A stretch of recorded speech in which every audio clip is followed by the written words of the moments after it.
Bienvenidos, bienvenidas, bienvenides a todas, todos, todes. Vamos a continuar la sesión. Estamos tratando el tema de la solución pacífica de controversias. Es la unidad número 8 y vamos a continuar en la parte que nos quedamos. Para introducir el siguiente tema está esta pregunta. ¿Se puede resolver un conflicto, por ejemplo, una disputa fronteriza, mediante jueces elegidos por las partes? ¿O puede una disputa entre inversionistas y un estado resolverse mediante arbitraje?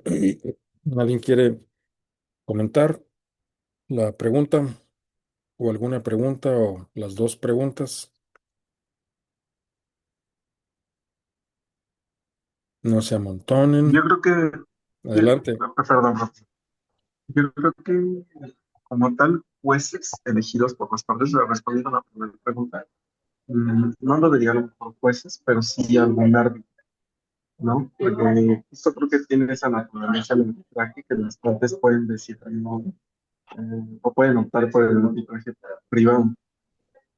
Y de la segunda, bueno, entonces respondiendo a la pregunta, a mi consideración, si diría árbitro, yo diría que sí, sí se puede resolver un conflicto.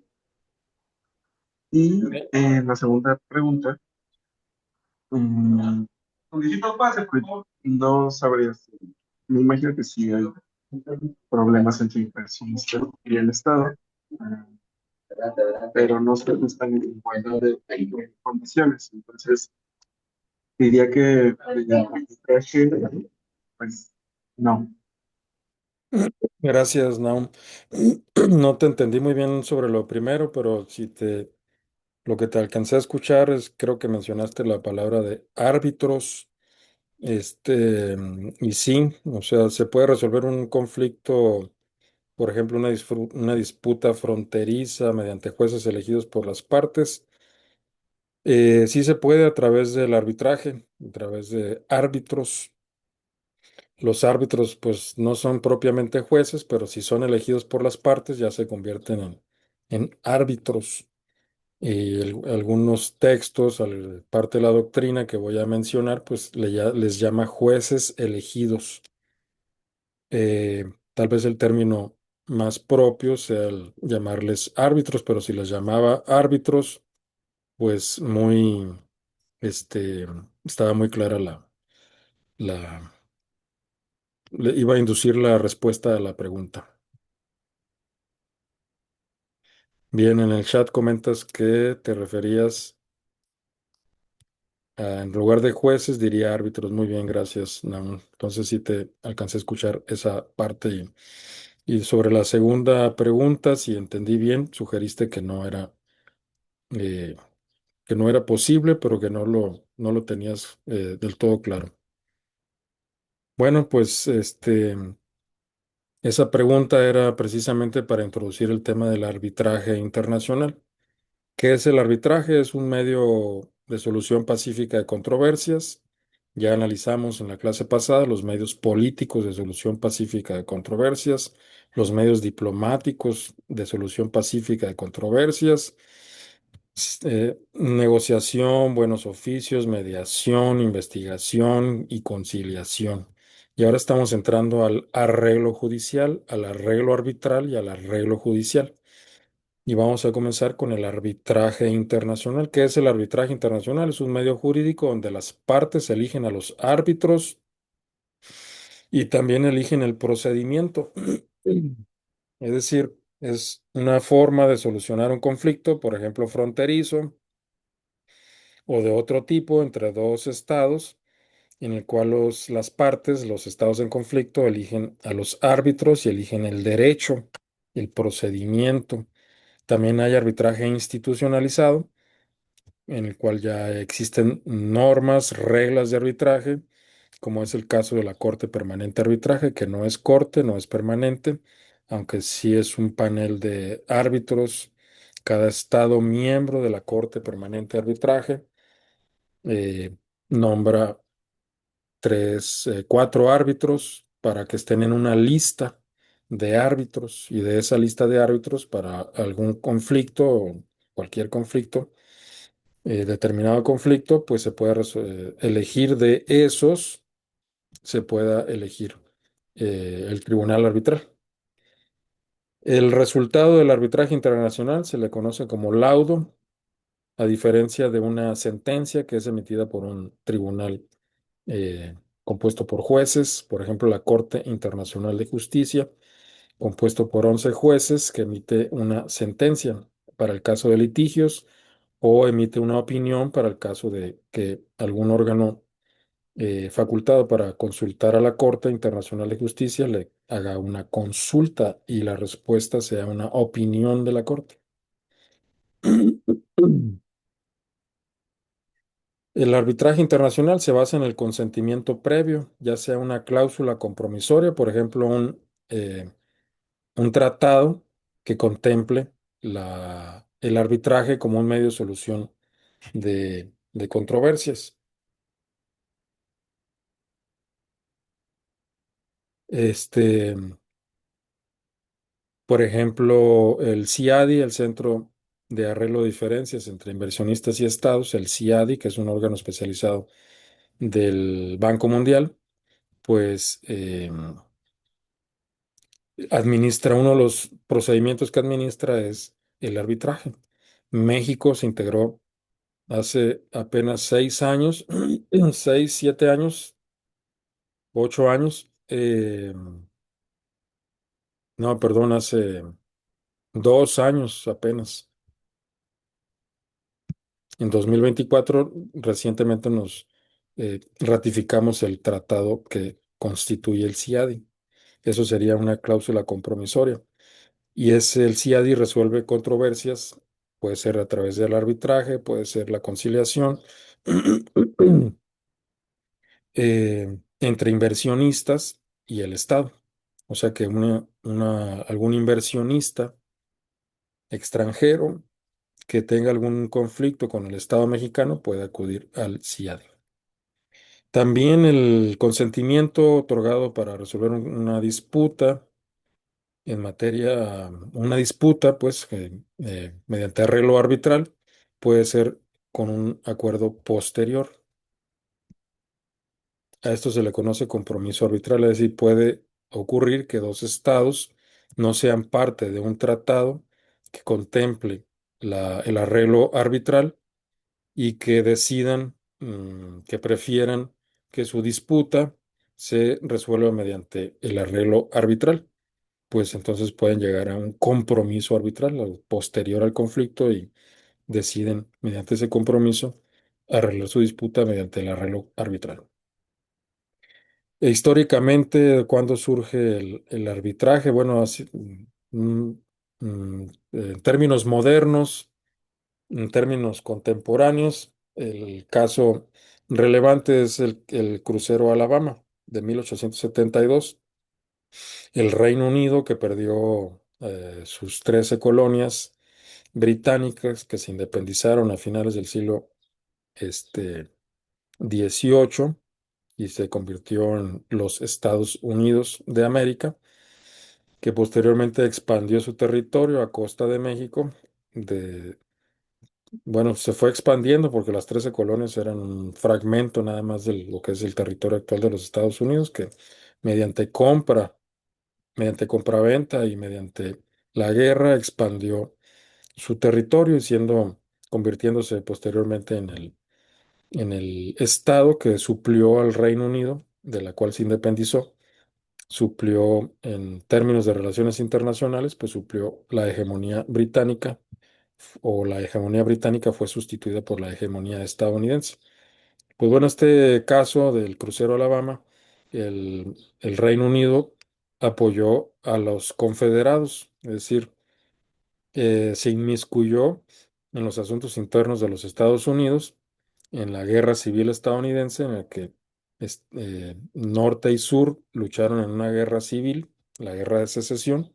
Ganó el norte en favor de la Unión, liderada por Abraham Lincoln, que finalmente o posteriormente fue asesinado, pero Abraham Lincoln ganó la guerra de secesión.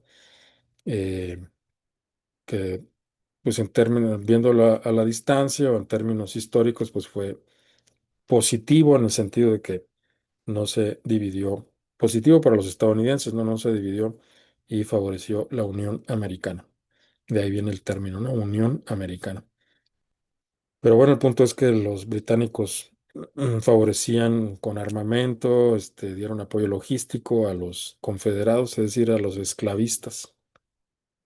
¿Y cómo se resolvió esa disputa entre Estados Unidos y su antigua colonia, el Reino Unido, mediante arbitraje, mediante este histórico caso Crucero de Alabama? Dice Monroy Cabra, que es un colombiano que tiene un texto de derecho internacional, es decir, es parte de la doctrina latinoamericana, es colombiano. Dice lo siguiente, se abren comillas, el arbitraje internacional tiene por objeto arreglar los litigios entre los estados por medio de jueces de su elección y sobre la base del respeto del derecho. Eh, Como pueden apreciar, pues Monroy Cabra no les llama árbitros, dice que el arbitraje son jueces de su elección, las partes eligen a esos jueces.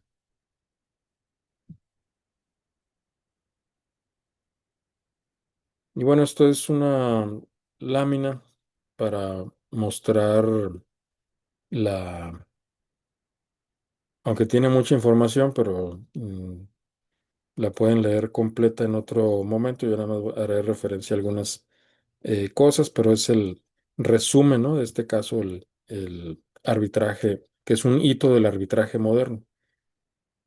Bueno, durante la Guerra de Secesión estadounidense entre 1861 y 1865, Gran Bretaña, a pesar de su declaración de neutralidad, o sea, no estaba ni a favor ni en contra de los confederados o los eh, unionistas estadounidenses, permitió que en sus puertos se construyeran y equiparan buques para los estados confederados del sur. El más destructivo fue el crucero Alabama, que hundió numerosas naves de la Unión Americana, o sea, es decir, del norte que estaba a favor de la Unión Americana. ¿Qué significó esto? Pues una violación a la neutralidad. Si te declaraste neutral y al mismo tiempo estás apoyando a los confederados, pues es una violación a la neutralidad.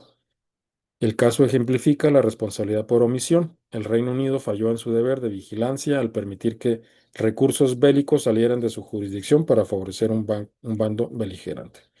Es decir, la falta, la infracción, del Reino Unido, pues fue no haber tomado la debida diligencia. Es algo así como, oh, no me enteré que mis puertos británicos estaban armando a los confederados, ¿no? Algo así.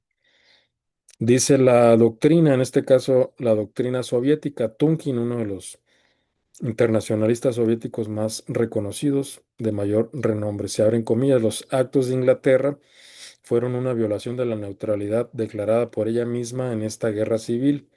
Sobre todo acarreó grandes males el crucero Alabama. Eso es un texto publicado en castellano en 1980. Por su parte, Jiménez Morán, en una obra coordinada por la profesora Petrova, Virginia Petrova, dice lo siguiente, se abren comillas. Gran Bretaña permitió que una embarcación confederada zarpara desde Liverpool para realizar envíos estadounidenses, violentando su obligación de permanecer neutral.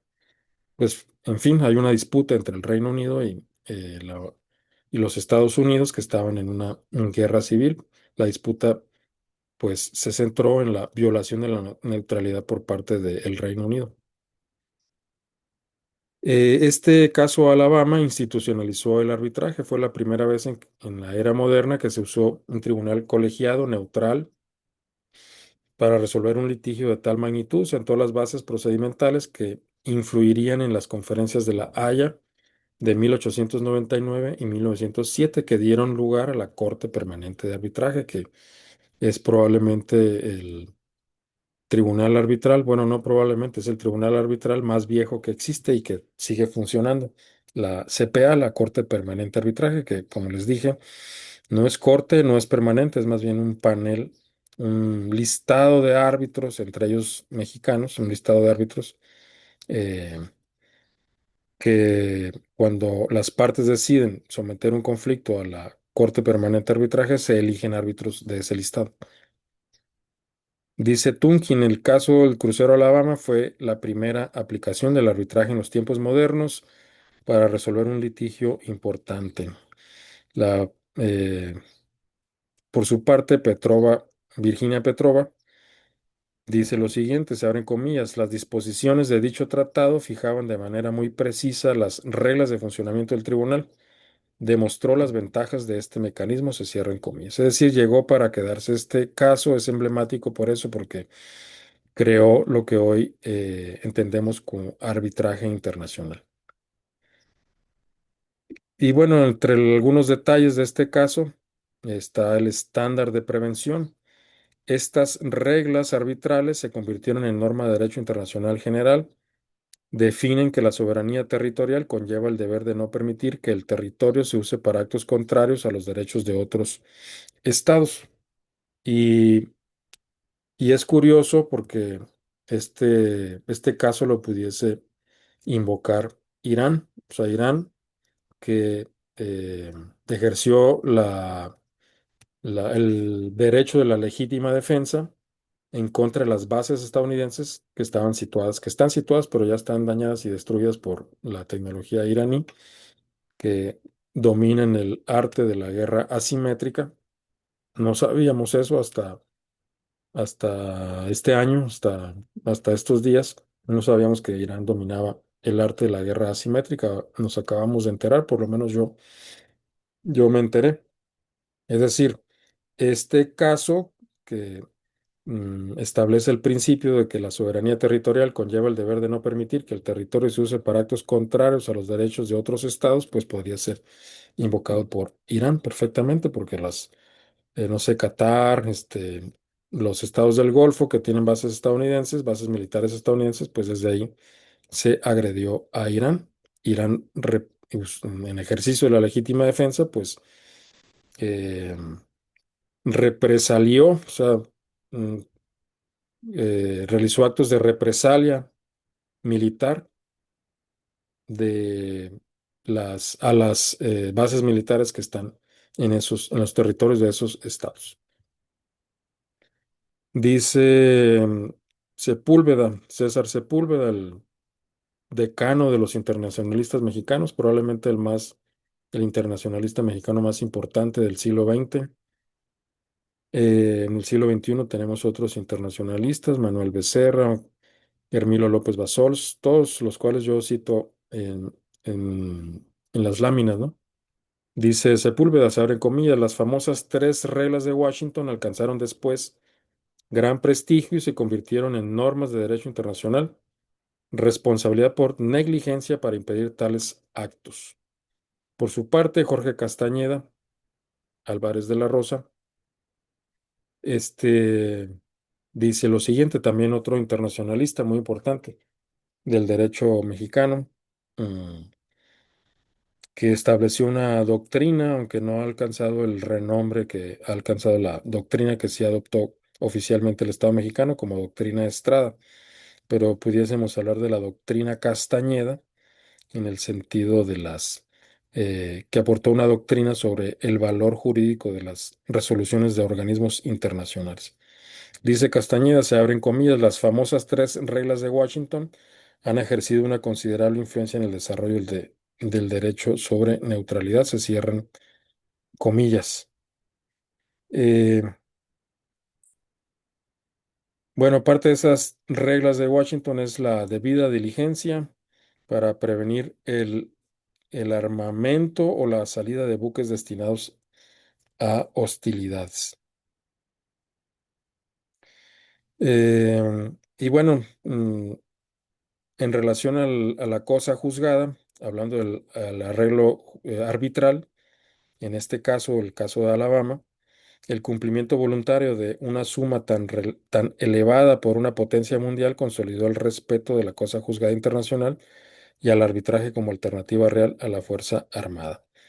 Es decir, que el Reino Unido fue condenado el Reino Unido, la Gran Bretaña fue condenada al pago de una indemnización y pagó y ese pago pues consolidó el arreglo arbitral como una forma eficaz de solución de disputas. Dice Tunkin, se abren comillas, en 1872 el Tribunal de Arbitraje dictó una resolución que imponía a Inglaterra la obligación de pagar 15,5 millones de dólares. Inglaterra pagó esta suma. Becerra Ramírez, por su parte, dice, se abren comillas, Gran Bretaña eh, pagó sin demora la indemnización, conducta de respeto al derecho internacional que normalmente había mostrado ese Estado. Y finalmente, si la ley interna británica era insuficiente para detener el Alabama, caso, el caso Alabama, no eximió a la Gran Bretaña de su responsabilidad externa. Este principio soy piedra angular del derecho de los tratados y de la responsabilidad estatal. Es decir, no puedo invocar el derecho interno. En este caso, que Gran Bretaña dijese, no, es que no tengo una ley que me obliga a tal cosa, pues eso no se puede invocar para no cumplir con una obligación internacional. Dice Jiménez Morán, se abren comillas, se sostuvo que la ausencia de legislación británica para evitar la construcción o la salida del buque no podía presentarse como defensa. Y por su parte, McNair, citado por Barbosa, un autor argentino que tiene un texto de derecho internacional, dice lo siguiente, se abren comillas, esto se decidió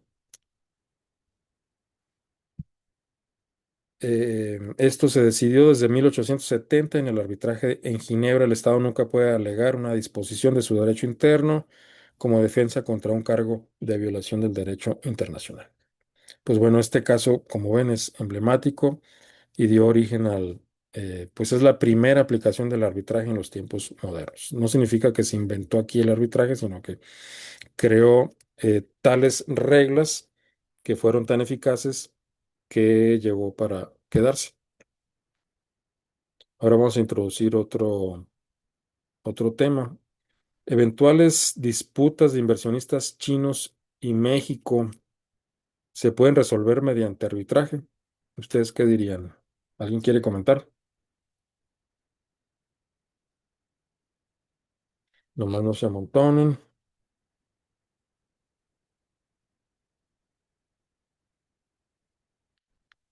¿Quién dijo yo? Si hay adelante, Mario, tu micrófono.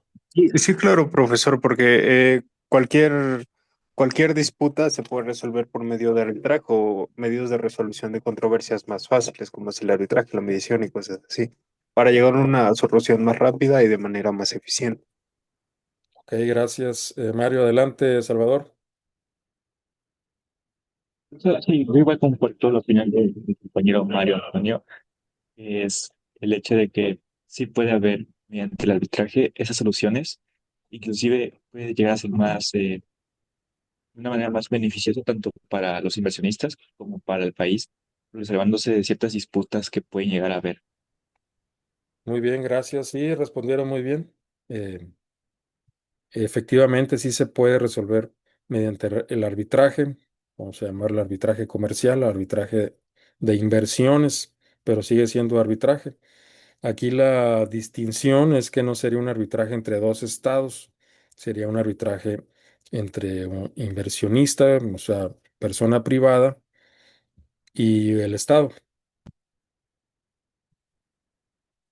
Tenemos ¿Sí me escuchan? Porque siento que me estoy congelando. No, profesor, sí, sí lo escucha bien. Perfecto. Este, eh, esta lámina muestra que tenemos un acuerdo entre el gobierno de los Estados Unidos mexicanos y el gobierno de la República Popular China para la promoción y protección recíproca de inversiones, conocidos como APRIS. Los APRIS son pues una creación de organismos internacionales, crearon un modelo de APRIS eh, y México es parte de o tiene práctica en la adopción de estos acuerdos. Y este es un ejemplo, tenemos varios, es un ejemplo de un acuerdo, en este caso con China, que data del año 2008. Es El año es de llamar la atención porque fue el año en que mm, estalló la burbuja financiera, una, una de las tantas crisis del capitalismo internacional, aunque según los expertos, tengo amigos expertos, colegas, bueno, no colegas abogados, es con amigos con economistas, y pues capitalismo es prácticamente sinónimo de crisis. Pues una de esas crisis es del 2008. eh, Probablemente esa crisis influyó en el triunfo de Barack Obama en el 2008. Y bueno, ahí está el trámite constitucional. Fue aprobado por el Senado en el 2009, fue publicado en el Diario Oficial el mismo año, entró en vigor el 6 de junio del 2009 y se promulgó, es decir, se publicó en el Diario Oficial de la Federación. No la aprobación del Senado, ya no se estila aprobar la aprobación del Senado, sino única y exclusivamente el acuerdo. Eso es la promulgación, es decir, una vez que ya está aprobado ese tratado, en este caso un acuerdo, se publica en el Diario Oficial para su mm, promulgación, es decir, su darlo a conocer oficialmente eh, a los gobernados, las gobernadas y a los gobernados, a los ciudadanos, es decir, a ustedes y a mí, y a todos los mexicanos y mexicanas. Este es un resumen de ese acuerdo. Prácticamente se puede tomar como modelo del resto de los acuerdos. El objetivo de este acuerdo es crear condiciones favorables para la inversión, intensificar la cooperación económica, aumentar la prosperidad en ambos estados sobre bases de equidad y beneficio mutuo. ¿Qué se entiende por inversionistas? Personas físicas con la nacionalidad de una parte, o sea, chinos o mexicanos, o empresas constituidas bajo su legislación que tengan actividades sustantivas de negocio en su territorio, es decir, mexicanos que inviertan en China. eh, no sé qué exportamos nosotros a China, probablemente alimentos quizás. Y pues nosotros importamos muchas cosas de China. Recientemente el gobierno mexicano impuso aranceles a productos provenientes de China. Impusimos aranceles para estados, no específicamente para China, sino para los estados con los que no tenemos tratado de libre comercio. Y este es un tratado de promoción de inversiones. Establece los tres principios del, pues sí, del comercio internacional, al trato nacional, la nación más favorecida, el nivel mínimo de trato, que no sé si sea una materia obligatoria, la materia de comercio internacional, ahí verán ese tema con mayor detalle. En relación a la expropiación, pues si hay una expropiación de la inversión, esa expropiación debe, bueno, en primer lugar, prohíbe la expropiación o nacionalización, salvo por causa de utilidad pública, es decir, no es una prohibición absoluta. No tiene que ser discriminatoria, no se puede expropiar solo y única y exclusivamente a chinos, sino si se va a realizar una expropiación, digo, hace tiempo que no hay expropiaciones en México, no sé cuándo fue la última expropiación, pero bueno, por lo menos la más relevante expropiación, pues fue en el 82, cuando se expropió a los bancos. José López Portillo tomó la decisión de expropiar los bancos de forma, en fin, es una historia muy interesante la expropiación de los bancos en 1982. Eso creó tal conmoción que en lugar de decidirse eh, se me olvidó el nombre, pero de los posibles sucesores de López Portillo había eh, unos nombres que ahora no recuerdo, pero por la mm, inestabilidad, llamémosle así, o el descontento del sector empresarial, del sector privado, pues se eligió a Miguel de la Madrid como sucesor, pero bueno, eso es otro tema, es otra cosa. Eh, pues bueno, esta APRI con China prohíbe la expropiación, salvo causa de utilidad pública, bases no discriminatorias y mediante el pago de una indemnización al valor justo de mercado. Así que si el Estado va a expropiar, pues le va a salir caro porque, repito, está obligado el Estado mexicano en esta APRI al pago de una indemnización según el valor justo de mercado. Y bueno, en relación a la solución de controversias, este APRI, este acuerdo, tiene un apartado sobre la solución de controversias. Primero, la solución si hay una controversia entre inversionista chino y el Estado mexicano, pues consultas amistosas. ¿Para qué nos peleamos? Mejor amistosamente resolvamos esa disputa, ese conflicto. Ya si no podemos resolverlo vía amistosa, pues el inversionista puede someter la reclamación al arbitraje internacional. Y este mismo APRI alude al CIADI, al Centro de Arreglo de Diferencias en materia de inversiones, CIADI, o a las reglas de la UNCITRAL, por sus siglas en castellano que ven ahí en la lámina, CENUTMI, o UNCITRAL, que la UNCITRAL tiene unas reglas de arbitraje. Esas reglas de arbitraje fueron introducidas al derecho mexicano en el Código de Comercio porque es una guía legislativa. Esas reglas de UNCITRAL se consideran una guía legislativa y esa guía legislativa fueron hechas derecho, se convirtieron en derecho en México al introducirse en el Código de Comercio. Y en fin, se rige por consultas y negociaciones diplomáticas. De no haber acuerdo, tras 6 meses se puede establecer un tribunal arbitral. Como pueden ver, pues ahí eh, alude por lo menos a dos formas de solución pacífica a controversias, este APRI, a negociaciones. Repito, aquí la distinción es que es entre inversionistas, es decir, personas privadas y el Estado. Puede ser que también las inversiones de México en China tienen eh, eh, o sea, también están protegidas pues las inversiones mexicanas en China. Y bueno, el acuerdo tiene una duración inicial de 10 años y se renovará indefinidamente a menos que una parte notifique su terminación con 12 meses de antelación. Esta es una norma, una cláusula relativamente común. El TEMEC tiene una cláusula similar. De hecho, este año 2026 está ejerciendo esta cláusula de revisión del TEMEC, que parece que se está convirtiendo en una renegociación porque revisar no es negociar, revisar es revisar. Vamos a ver si estamos contentos, los estados partes del TEMEC, y si estamos contentos, pues ya revisamos, ya vimos que está bien, pues sigamos, ¿no? Y otros 16 años, sí creo que son 16 años, y entonces en 16 años revisemos otra vez.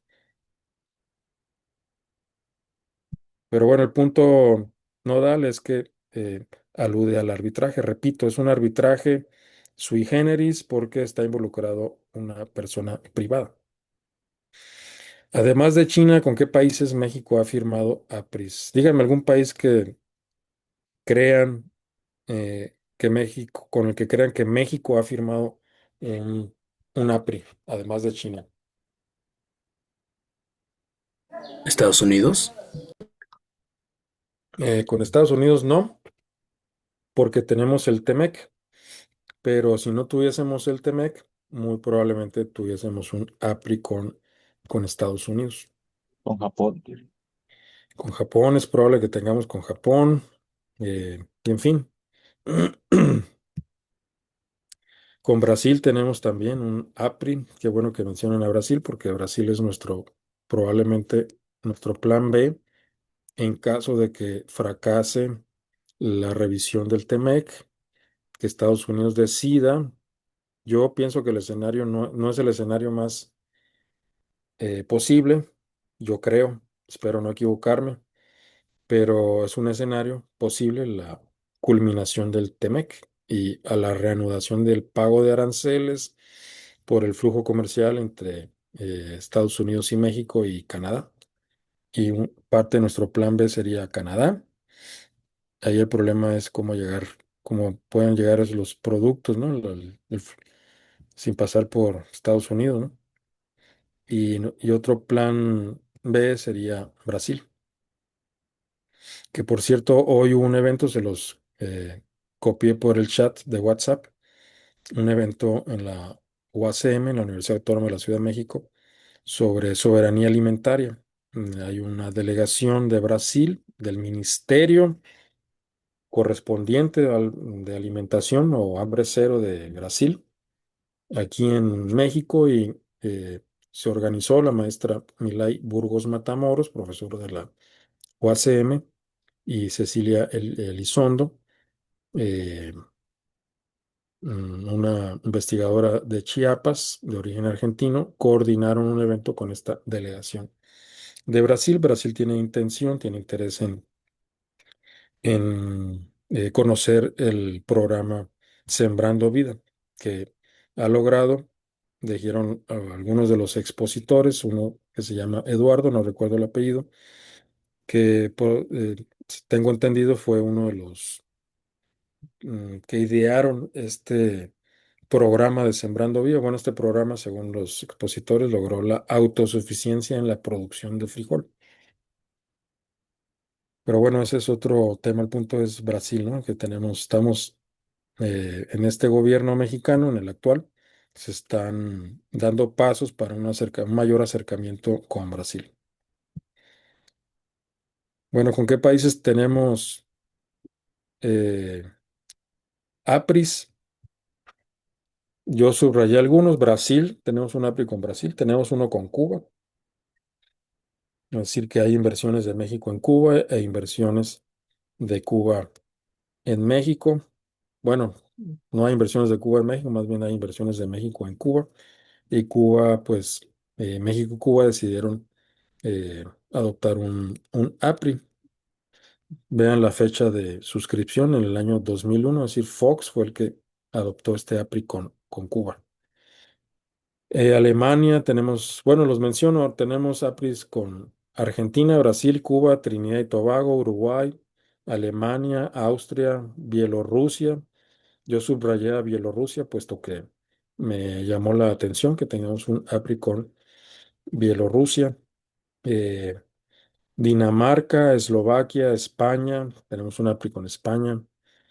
Finlandia, Francia, Grecia, Islandia, Italia, Países Bajos, Portugal, Reino Unido, República Checa, Suecia, Suiza, Turquía, Unión Económica Belgo-Luxemburguesa, Bahrein, subrayé Bahrein porque es uno de los estados del Golfo Pérsico que tiene bases militares estadounidenses que fueron represaliadas por Irán. Con China, como ya mencioné, Corea del Sur, Emiratos Árabes Unidos, no lo subrayé, pero es otro de los países del Golfo Pérsico. Hong Kong, curioso que tenemos un APRI con Hong Kong, que es un territorio que integra la República Popular de China, aunque tiene un sistema económico distinto a la República Popular. Con Kuwait, Singapur, Australia. Y además tenemos algunos acuerdos multilaterales que no son APRIs, pero tienen relación con las inversiones, con el Banco Europeo de Inversiones, con el CIADI, arreglo de diferencias en materia de inversiones que ya mencioné, que México se obligó, México ratificó este acuerdo porque no lo habíamos ratificado, porque decíamos, argumentábamos que la cláusula Calvo impedía, que está en nuestra Constitución, impedía que nos obligáramos por este acuerdo. Finalmente cambió la práctica del Estado mexicano en la época de Peña Nieto y cuando el secretario de Economía era Ildefonso Guajardo, él fue el que impulsó la adopción de este acuerdo, el CIADI. Ya se tenía conocimiento de que el licenciado Andrés Manuel López Obrador había triunfado en las elecciones de ese año, del 2018, por una amplia mayoría, 53%, y probablemente, eso es una especulación mía, probablemente eso haya influido en que el gobierno de Peña Nieto y a propuesta de Ildefonso Guajardo, repito, es una especulación mía, una hipótesis, llamémosla así, es probablemente el triunfo de Andrés Manuel haya eh, impulsado la toma de esta decisión de obligarnos a ratificar finalmente el APRI. Bueno, otros acuerdos multilaterales, cooperación interamericana de inversiones, el Fondo Multilateral de Inversiones y el Organismo Multilateral de Garantía.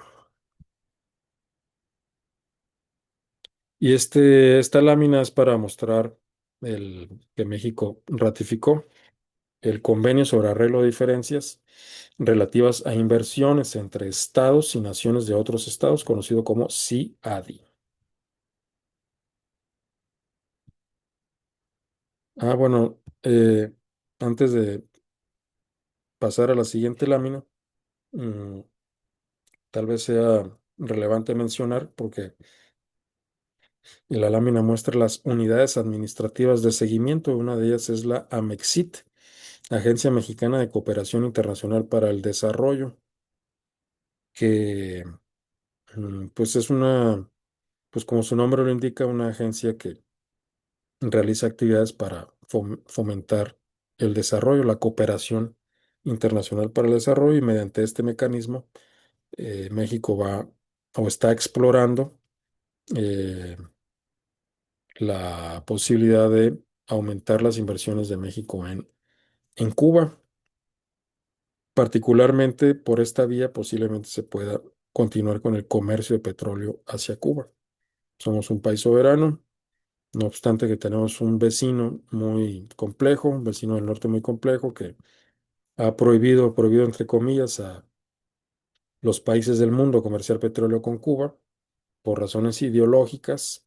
eh, pues México, para no pelearse con nuestro vecino del norte, pues ha pausado el comercio de petróleo con Cuba, pero está explorando esta posibilidad a través de Amexit. Y bueno, esta lámina muestra, es un resume eh, este convenio del CIADI. La segunda columna eh, es la parte positivista, positiva en el sentido de que está tomado del acuerdo mismo, y la segunda columna son los comentarios doctrinales. Dice el convenio del CIADI, por el presente convenio se crea el CIADI, que administra los procedimientos de conciliación y arbitraje, por eso es relevante en esta unidad. Dice Virginia Petrova en una de sus obras coordinadas por ella, y en esa obra coordinada por ella, ella misma escribe: el convenio del CIADI eleva el conflicto entre inversionista extranjero y el Estado huésped en el plano internacional. Es decir, en lugar de centrar la solución de controversias mediante el derecho interno, pues eleva al plano internacional esta disputa. La jurisdicción del CIADI pues tiene que manifestarse por escrito de someter una disputa a este centro, el CIADI. Dice Adelina Quintero Sánchez en esta obra coordinada por la profesora Virginia Petrova, lo siguiente: destaca que el CIADI institucionalizó una forma de arbitraje internacional sui generis, donde una de las partes es un Estado y la otra una empresa privada. Menciona además Adelina Quintero Sánchez que el centro no es un tribunal permanente, sino que constituye un mecanismo ad hoc o especial para cada caso concreto. Se considerará, dice el CIADI, como consentimiento a dicho arbitraje con exclusión de cualquier otro recurso. Bueno, no se entiende solamente eso, ¿no? Salvo estipulación en contrario, el consentimiento de las partes al procedimiento de arbitraje conforme a este convenio se considerará como consentimiento a dicho arbitraje con exclusión de cualquier otro recurso. Por eso, por mucho tiempo, aunque este acuerdo es desde los años 60 del siglo XX, por mucho tiempo México se opuso a firmar este acuerdo porque ¿qué implica la exclusión de cualquier otro recurso? Implica que pues sería contrario a la cláusula Calvo, toda vez que la cláusula Calvo obliga primero a agotar los recursos internos. ¿Qué dice la profesora Virginia Petrova? Este artículo constituye una excepción a la regla del agotamiento de los recursos internos, que es la cláusula Calvo, elevando la disputa directamente al plano internacional. Sin embargo, el Estado puede exigir dicho agotamiento previo como condición a su consentimiento. Y vamos a ver, eh, voy a volver a la lámina del CIADI. Ay, no, no hay ninguna nota ni de declaración interpretativa por parte de México. ¿Qué más dice el acuerdo del CIADI? El tribunal decidirá la diferencia de acuerdo con las normas del derecho acordadas por las partes. Tiene que ver mucho, tiene mucho, bueno, pues esto es arbitraje, ¿no? O sea, normas de derecho acordadas por las partes. A falta de acuerdo, el tribunal aplicará la legislación del Estado que sea parte de la diferencia y aquellas normas de derecho internacional que pudieran ser aplicables. Eso dice el acuerdo del CIADI. Dice la doctrina Juan Carlos Velázquez Elizarrarás, otro internacionalista reconocido del siglo XXI, un colega, profesor de la Facultad de Ciencias Políticas y Sociales, doctor, dice Velázquez Elizarrarás sostiene que el acuerdo de voluntades es el elemento sustancial y dinámico del arbitraje, donde las partes señalan el derecho aplicable al fondo, las reglas del procedimiento, el lugar y el idioma. Esto otorga flexibilidad y autonomía frente a los tribunales ordinarios estatales. Algunos han aludido, han sugerido que el arbitraje es pues eh, un tribunal privado, ¿no? Es decir, bueno, podríamos decir una privatización del arreglo judicial, no en sentido de crítica, sino que es un arreglo privado, ¿no? El arreglo arbitral es un arreglo privado que otorga flexibilidad y autonomía. Se supone que son que una disputa se arregla más rápido en un arbitraje que en un arreglo judicial. Él dice el acuerdo del CIAD y el laudo será obligatorio para las partes y no podrá ser objeto de apelación ni de cualquier otro recurso. Todo estado contratante reconocerá el laudo, carácter obligatorio y hará ejecutar las obligaciones pecuniarias como si se tratara de una sentencia firme. Es decir, le otorga al laudo el valor de res judicata, de cosa juzgada. Dice Juan Carlos Velázquez Elizarrarás, el laudo es una resolución que dirime el conflicto con calidad de cosa juzgada. Y dice la profesora Petrova, una vez reconocido por los tribunales estatales, el laudo adquiere la misma autoridad de res judicata que una sentencia judicial interna. Es decir, una vez emitido el laudo arbitral en el marco del CIADI, eh, la ejecución de este laudo está a cargo de los jueces, no obstante que ya alcanza el carácter de cosa juzgada.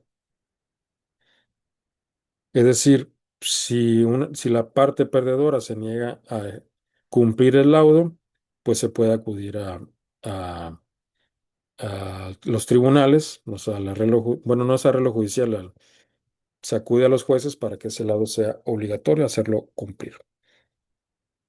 También dice el acuerdo del CIADI, cualquiera de las partes podrá proponer a la comisión o tribunal correspondiente la recusación de cualquiera de sus miembros por la carencia manifiesta de las calidades exigidas en el apartado 1 del artículo 14, ¿no? O sea, que tenga conocimiento en derecho, este, mm, eh, que tenga calidad moral, en fin, etcétera. Dice la profesora Petrova, aunque el convenio exige independencia e imparcialidad, ha sido criticado el CIADI por su silencio inicial sobre cómo garantizar estos estándares de calidad, remitiéndose a las cualidades morales de los árbitros.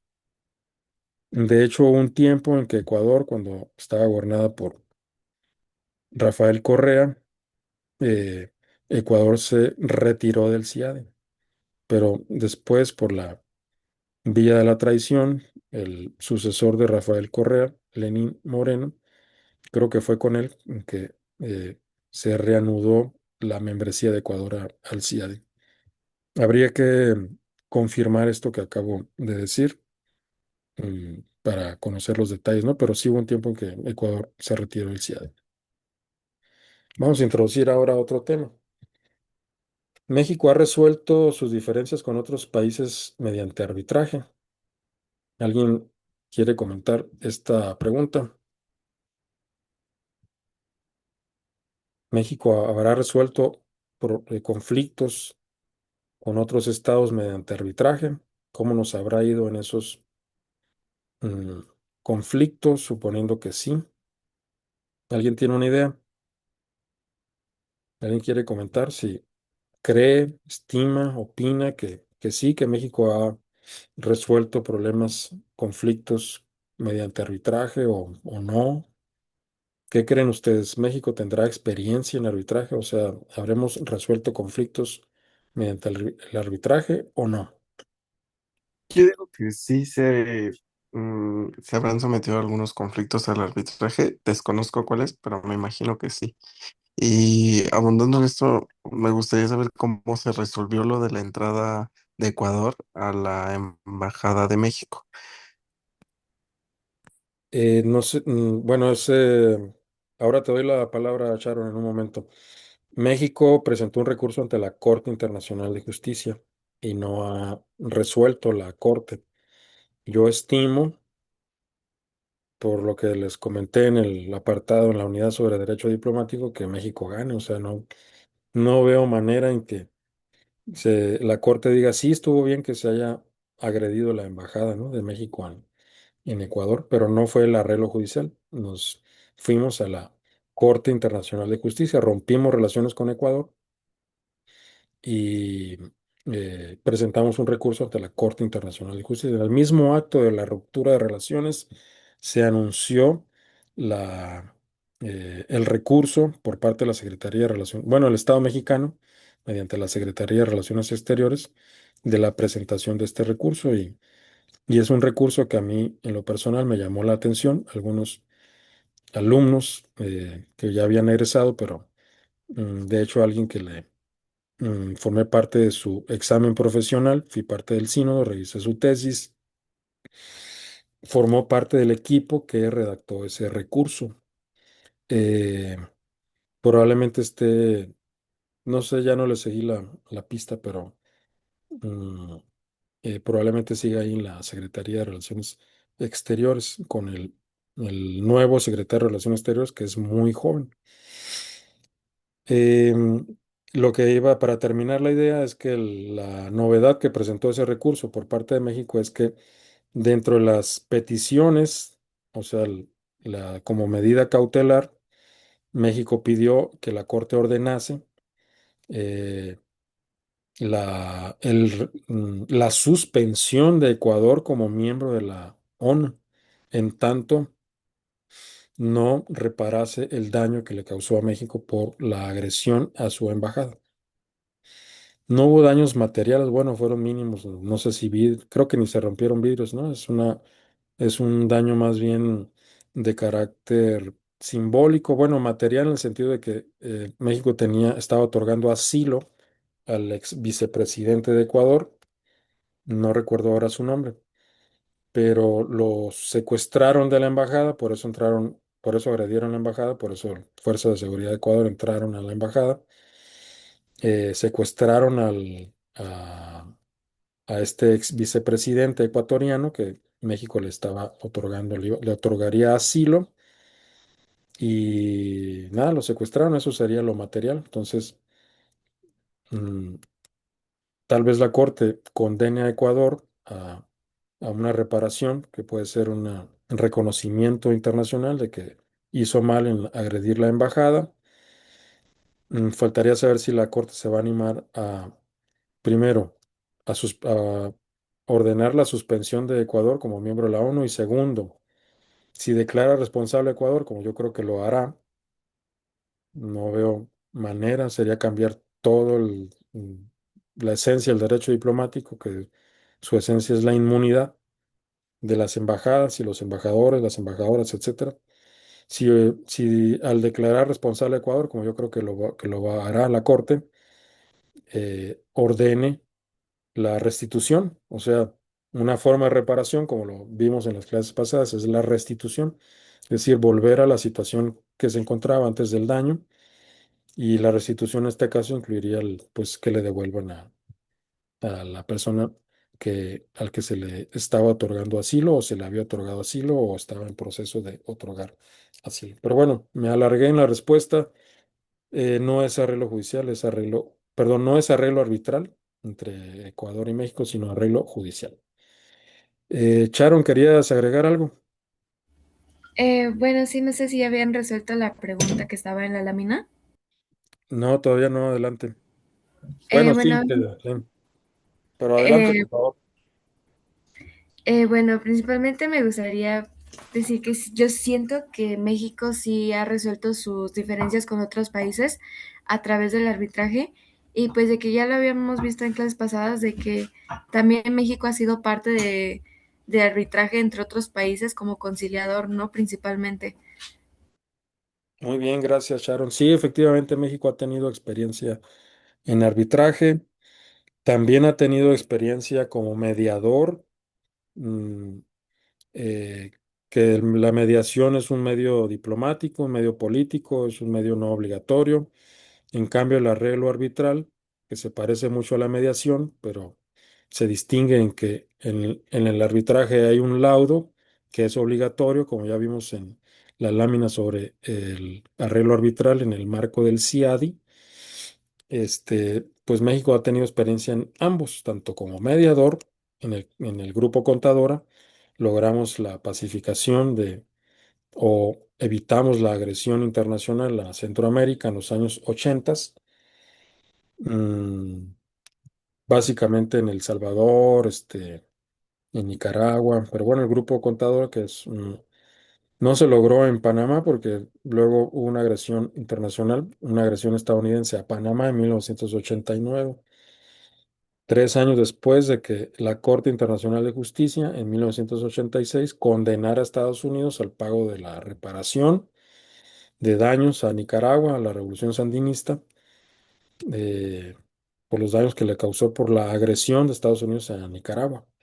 Eh, en ese caso que ya he mencionado varias veces sobre las actividades militares y paramilitares de Estados Unidos en y contra Nicaragua. Entonces, sí, sí ha tenido, México ha tenido experiencia tanto en mediación con el grupo contadora como en arreglo arbitral. Y esta lámina es para ilustrar, básicamente enfocado en México, en los casos mexicanos, el arbitraje internacional. Voy a abundar algunas cuestiones sobre el arbitraje. Bueno, el arbitraje, como ya mencioné y repito ahora, es una forma, un método, un mecanismo de solución de controversias, un mecanismo pacífico de solución de controversias, donde las partes de mutuo acuerdo someten una diferencia a un tercero independiente, que es un árbitro o tribunal arbitral, lo someten al arreglo arbitral para que dicte una decisión conocida como laudo, que es obligatoria, es obligatorio este laudo, y que el laudo se basa en el derecho internacional. Es decir, ese laudo no es un capricho de los árbitros, de los jueces electos, conocidos como árbitros. Ejemplo, el consentimiento de México y Estados Unidos para someter sus diferencias al arbitraje entre los siglos XIX y XX. Es decir, tenemos 2 siglos de experiencia arbitral para resolver disputas entre México y Estados Unidos. Tal vez no han recibido el nombre de arbitraje, pero hemos nombrado comisiones de reparaciones, que no es otra cosa que arbitraje, pero sin llamarle arbitraje. O bueno, voy a matizar, ¿no? Es cuasi arbitraje, pero en esas comisiones intervienen delegados de ambos países para el arreglo de sus diferencias, en este caso reparaciones. Por ejemplo, cuando fue la Revolución Mexicana, pues los daños causados a propiedades estadounidenses, pues son reparaciones, ¿no? Mediante una comisión de reparaciones. Dice Monroy Cabra, es decir, la doctrina colombiana, se abren comillas, el arbitraje internacional tiene por objeto arreglar los litigios entre los estados por medio de jueces de su elección y sobre la base del respeto del derecho. ¿Cuándo se institucionalizó el arbitraje? Porque ya vimos el caso Alabama, un caso arbitral, no institucional, no institucionalizado, pero dio lugar al arbitraje como lo conocemos hoy en día. El arbitraje se institucionalizó en 1899 cuando se creó la Corte Permanente de Arbitraje. México fue uno de los primeros estados en aceptar y activar este mecanismo. Entonces, tenemos experiencia, fuimos fundadores de la Corte Permanente de Arbitraje. Y al caso del Fondo Piadoso de las Californias de 1902, apenas tenía 3 años de creada la CPA, la Corte Permanente de Arbitraje, que no es corte y no es permanente, sino que es un listado de árbitros. México, en este caso, fue condenado a pagar a los Estados Unidos por las reclamaciones de la Iglesia Católica. El pago se liquidó totalmente hasta 1963.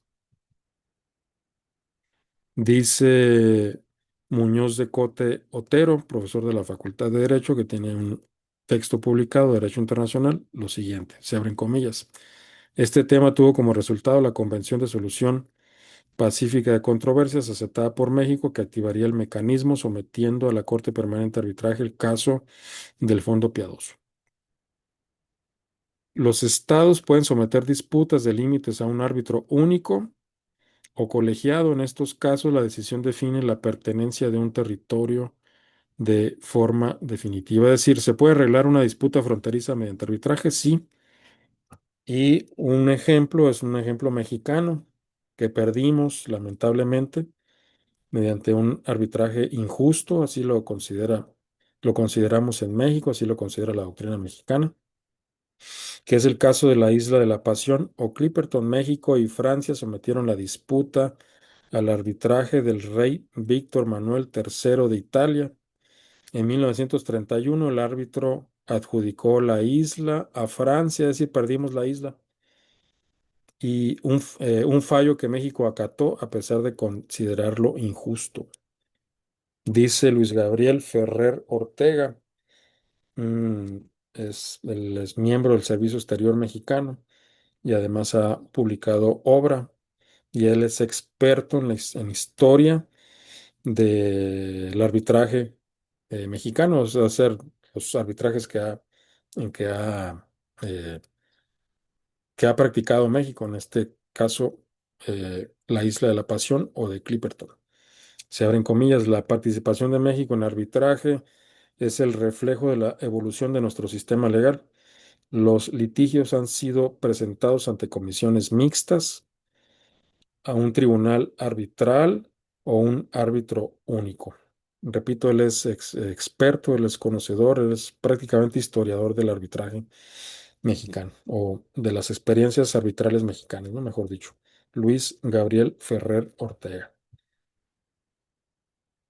El cambio de cauce de ríos internacionales ha generado arbitrajes complejos sobre la propiedad de terrenos aluviales. Hay un caso mexicano, el caso del Chamizal de 1911, aunque se resolvió hasta 1963, como vimos en clases pasadas. ¿Cómo lo resolvió México y Estados Unidos? Eh, Mediante un tratado, ¿no? El Tratado del Chamizal. Una disputa por la desviación del río Bravo. Este es el caso del Chamizal. Aunque el tribunal arbitral falló parcialmente a favor de México, Estados Unidos tardó décadas en cumplirlo, resolviéndose formalmente hasta 1963. Dice Luis Gabriel Ferrer Ortega, se abren comillas. El tercer fallo internacional que reseñamos corresponde al territorio conocido como el Chamizal.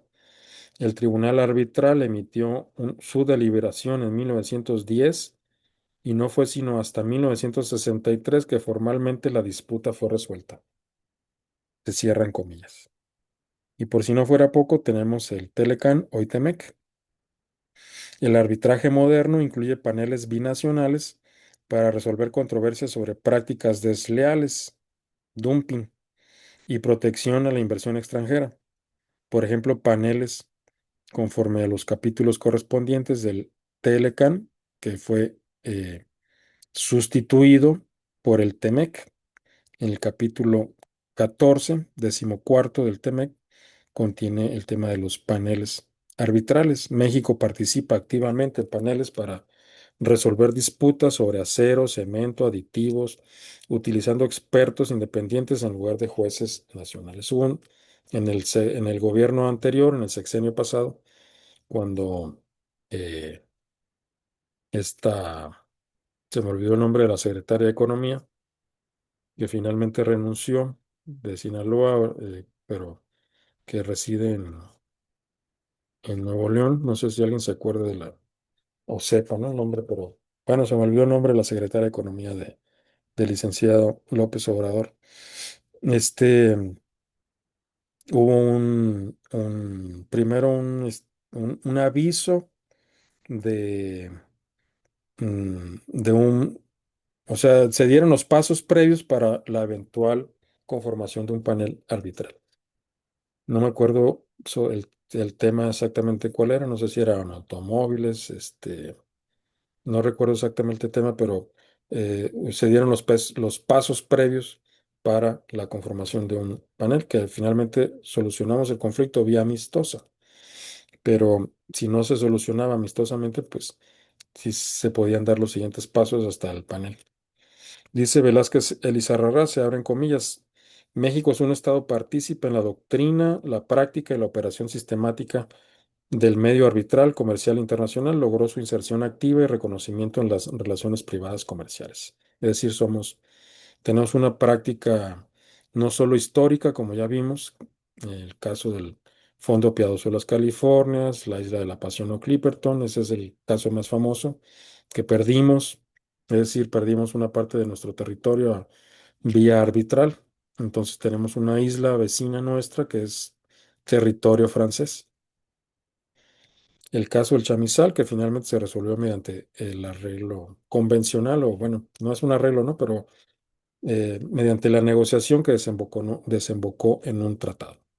Y finalmente los casos de Whale y la Abra, es un caso también mexicano. Esto se refiere a la corrupción arbitral. México demostró años después del arbitraje, de los casos que están ahí en lámina, que las reclamaciones estadounidenses se basaron en testimonios falsos. Estados Unidos reconoció el perjurio, bravo, ¿no? Y devolvió el dinero a México. Dice el manual de Max Sorensen, o editado por Max Sorensen, se abren comillas. El fraude en la presentación de la prueba es también causal de nulidad. Cuando las Cortes de Estados Unidos dictaminaron que el cargo de perjuro era verdadero, Estados Unidos devolvió el dinero cobrado a México.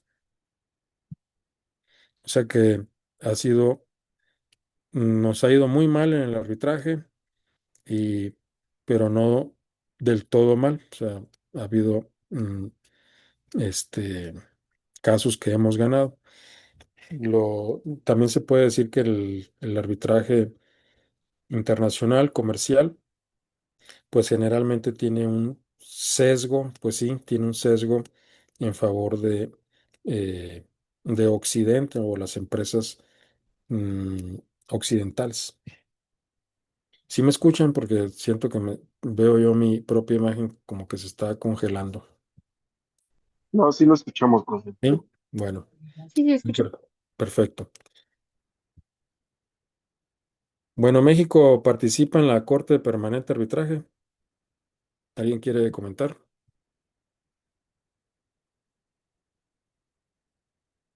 ¿Participaremos o no en la CPA, en la Corte Permanente de Arbitraje? Y suponiendo que sí participemos, ¿cómo participamos? En cierta manera, pues creo que es obvia la respuesta porque por la lámina anterior, ¿no? ¿Participamos o no participamos en la CPA? Pues sí, sí participamos.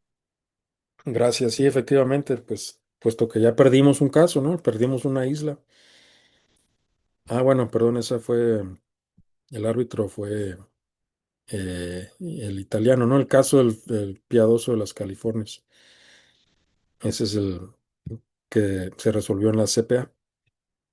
¿Cómo participa México? Pues tenemos unos árbitros, o bueno, nombramos a 4 personas como parte del listado de árbitros. Esta es una de captura de pantalla del texto que está en la página de la CPA. en el que se muestra a los miembros mexicanos o el listado mexicano de 4 árbitros nombrados para el listado de árbitros de la Corte Permanente de Arbitraje. Ojalá alguno de ustedes tenga interés en esta materia, en derecho internacional, y aspire a formar parte de este listado, ¿no? Es decir, que su nombre esté en ese listado y que eventualmente puedan formar parte de un tribunal arbitral para resolver disputas.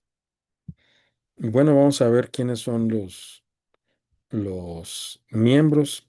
Alberto Sekeli Sánchez, pues fíjense, nombrado desde 1986 y fue renovado recientemente, bueno, hace 4 años, en 2022. Embajador de carrera, doctor en Derecho Internacional, fue consultor jurídico de la Secretaría de Relaciones Exteriores, ahí nomás, es decir, pues si quieren hacer carrera internacional, pues hay que piensen en hacer los exámenes para ser parte del Servicio Exterior Mexicano, piensen en la posibilidad de hacer su servicio social en la Secretaría de Relaciones Exteriores, en fin, si es que les interesa esta materia. Ha fungido Alberto Sekeli Sánchez como juez especial, juez ad hoc ante el Tribunal Internacional del Derecho del Mar. Luego está Alonso Gómez Robledo Verduzco, nombrado desde el año 2001. De hecho, es el año en que yo recién vine a la Ciudad de México con una beca para hacer prácticas de investigación en el Instituto de Investigaciones Jurídicas, una beca de la Academia Mexicana de Ciencias. Y cuando estaba en el instituto, pues se le felicitó, o sea, fui testigo indirecto, digamos, pues del nombramiento de Alonso Gómez Robledo Verduzco, que es hijo de Alonso Gómez Robledo. Y pues su familia siguió la tradición de conservar los dos apellidos, mm, y a agregar el de la mamá, ¿no? Al final. Lo bueno es que actualmente ya es posible que los padres decidan poner primero el apellido de la mamá, seguido del apellido del papá. Ya es un derecho, por lo menos en la Ciudad de México. Y fue recientemente renovado en el año, hace 4 años, 2022, es decir, tiene 20 años siendo parte de este listado. Ha sido embajador, profesor de Derecho Internacional en la UNAM, fue miembro del Comité Jurídico Interamericano de la Organización de Estados Americanos y consultor jurídico de la Secretaría de Relaciones Exteriores. Luego tenemos a Pedro Salazar Ugarte, nombrado eh, primera vez en el 2016 y renovado recientemente en el año 2022. Aquí habría que apuntar que mm, pues el gobierno mexicano, el gobierno del licenciado Andrés Manuel López Obrador, siguió criterios técnicos, no ideológicos, porque Pedro Salazar Ugarte, pues es información pública, lo pueden revisar en la prensa, en sus actividades públicas, pues ha sido crítico, ¿no? del gobierno del licenciado Andrés Manuel López Obrador. De hecho, el propio Andrés Manuel en una mañanera mencionó su nombre como parte de un listado de una, una, eh, una asociación civil que no voy a mencionar, pero bueno, en fin. Solo apunto pues que no hubo criterios ideológicos y fue renovado, ¿no? O sea, se renovó su participación como miembro de este listado. Doctor en filosofía política, se estudió en Italia, investigador del Instituto de Investigaciones Jurídicas de la UNAM, que dirigió en 2 periodos, profesor de teoría política y miembro de la Academia Mexicana de Ciencias. Y finalmente Bernardo Sepúlveda Amor, también nombrado en el año 2016, es decir, por Peña Nieto, al igual que Pedro Salazar Ugarte, renovado recientemente, es decir, hace 4 años, eh, en el gobierno de Andrés Manuel López Obrador. Todos los fueron renovados por el gobierno pasado, ¿no? Embajador emérito, exsecretario de Relaciones Exteriores, fue secretario de Relaciones Exteriores, de hecho fue el que uno de los que lideró el grupo Contadora, siendo secretario de Relaciones Exteriores con Miguel de la Madrid. Fue juez y vicepresidente de la Corte Internacional de Justicia. O sea, no solamente es árbitro, o bueno, es parte del listado de árbitros de la CPA, sino que ha sido juez, fue juez de la Corte Internacional de Justicia y vicepresidente de la Corte Internacional de Justicia. Solo una ocasión no se reeligió. Yo me quedé con la duda de por qué eh, Bernardo Sepúlveda Amor no optó por la reelección. No supe el motivo. Miembro de la Comisión de Derecho Internacional de la ONU, para que vean un poco los perfiles, eh, cómo, qué hacer si en caso de que ustedes tengan interés en seguir este camino, ¿no? Se le podría criticar en este momento que no hay mujeres en este listado, solo hay hombres, ¿no? Debería haber dos mujeres árbitras y dos hombres. Un laudo emitido por un panel arbitral de la Corte Permanente de Arbitraje es obligatorio. ¿Cómo puede hacerse cumplir? ¿Alguien tendría algún comentario?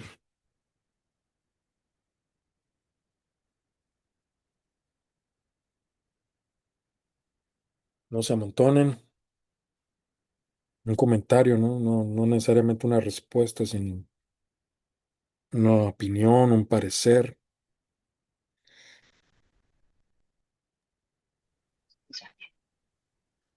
Adelante.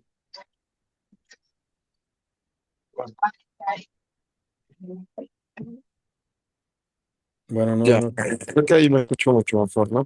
Ahora sí.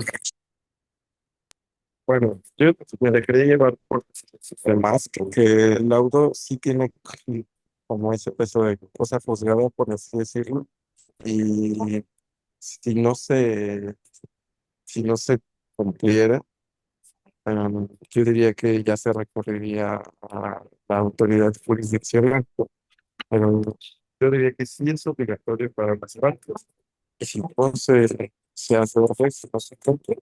Ya entonces se recurre a la corte. Gracias, Naum. Sí, si logré entenderte bien, creo que estamos en la misma sintonía. Para eso vamos a comentar las reglas arbitrales de la CPA. En la segunda columna pueden ver el derecho positivo y en la segunda columna con los comentarios doctrinales. Las reglas arbitrales de la CPA, de la Corte Permanente de Arbitraje, que no es corte, no es permanente, sino un listado de árbitros, así como México tiene cuatro, nombró cuatro para ser parte del listado, pues los estados miembros de la CPA nombran sus cuatro árbitros. Estas reglas son para uso en el arbitraje de controversias que involucren al menos a un estado, una entidad controlada por el estado o a una organización intergubernamental. El arbitraje bajo estas reglas implica la renuncia a cualquier derecho de inmunidad de jurisdicción.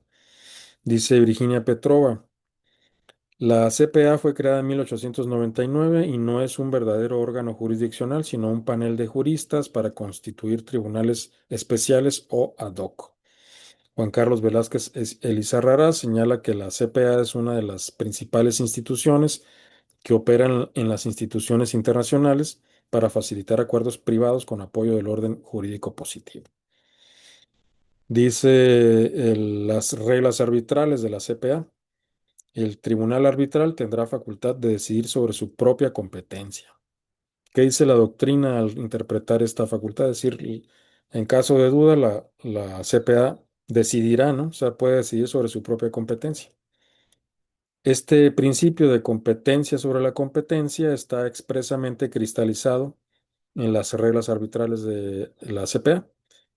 Dice la profesora Petrova que esta facultad es una pieza mayor de la jurisdicción incidental necesaria para que el tribunal no dependa de la voluntad posterior de las partes. Dice las reglas arbitrales de la CPA. Si las partes no acuerdan el número, se nombrarán tres árbitros. Cada parte nombrará a uno y estos elegirán al tercero, quien presidirá. El secretario general de la CPA actuará como autoridad nominadora.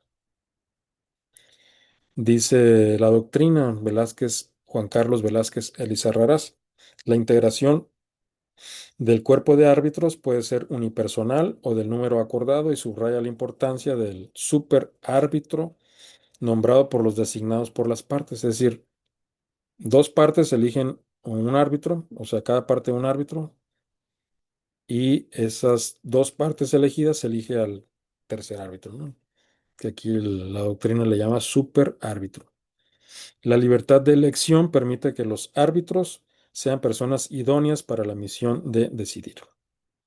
¿Qué dicen las reglas arbitrales? El tribunal arbitral podrá, a instancia de una de las partes, otorgar medidas cautelares para mantener el statu quo o impedir un daño actual o inminente. Es decir, tiene facultades de emitir medidas cautelares.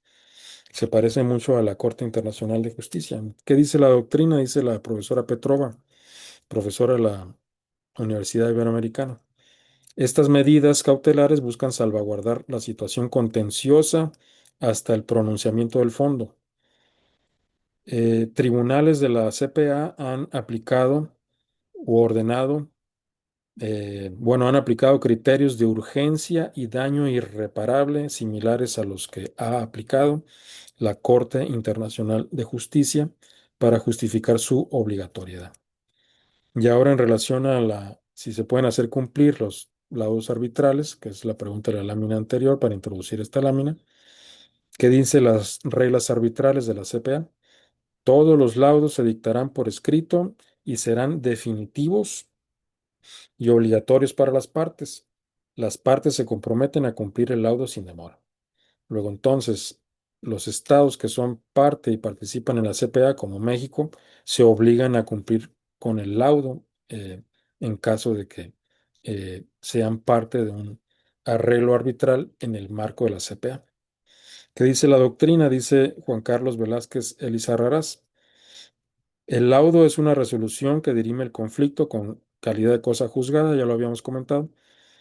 No obstante, recalca que los árbitros carecen de imperio para ejecutarlo, por lo que la ejecución forzada corresponde siempre a un juez estatal competente. No obstante, repito que las propias reglas arbitrales a las que se obligan los estados parte de la CPA definen los laudos como definitivos y obligatorios. Bueno, este es el texto del que extraje gran parte de las láminas pasadas. Es una obra coordinada por Virginia Petrova Georgieva, profesora de la facultad, perdón, profesora e investigadora de la Universidad Iberoamericana. El texto se llama Los medios jurisdiccionales de solución de las controversias internacionales, avances y nuevos retos. Coordinadora Virginia Petrova Georgieva, con su nombre en búlgaro, ¿no? Virginia, publicado por la UNAM, por el Instituto de Investigaciones Jurídicas de la UNAM en el año 2022, y ahí en el enlace pueden acceder al texto y, oh, sorpresa, hay una reseña de esta obra de un colega de ella, cuyo nombre no voy a mencionar, pero hace una reseña de este texto. Esta reseña se publicó en el Anuario Mexicano de Derecho Internacional en el 2022. O sea que, no, perdón, en el año 2024. Dice el reseñador de este texto: esta nueva obra, coordinada por la profesora Petrova, no es complaciente con la doctrina otanista, o sea, la doctrina de la OTAN. Está dividido en arreglo arbitral y arreglo judicial. Es en una imponente introducción que la proyecta para crear doctrina autorizada en derecho internacional. La profesora Petrova reflexiona sobre el papel de la guerra en el derecho internacional clásico y acerca del señero caso arbitral de Alabama de 1872 que ya mencioné. Alude también a la Convención para la Solución Pacífica de Controversias, a la Corte Permanente de Arbitraje, a la Corte Permanente de Justicia Internacional. Y en el último comentario de esta reseña se señala Petrova elabora magistralmente un análisis convencional, consuetudinario y doctrinal de cada uno de los mecanismos de solución pacífica a controversia. Luego, entonces, este texto, la introducción de este texto de Virginia Petrova les conviene, si ustedes quieren abrevar, son inquietos, tienen inquietudes académicas, inquietudes como estudiantes y quieren abundar y profundizar, pues las invito a leer la introducción de este texto. Bueno, leer todo el texto y en su caso o particularmente la introducción porque es muy benéfico para esta unidad sobre solución pacífica de controversias. ¿Qué tipo de solución pacífica es acudir a la Corte Internacional de Justicia? ¿Qué tipo de conflictos resuelve la Corte Internacional de Justicia? ¿Alguien tiene algún comentario?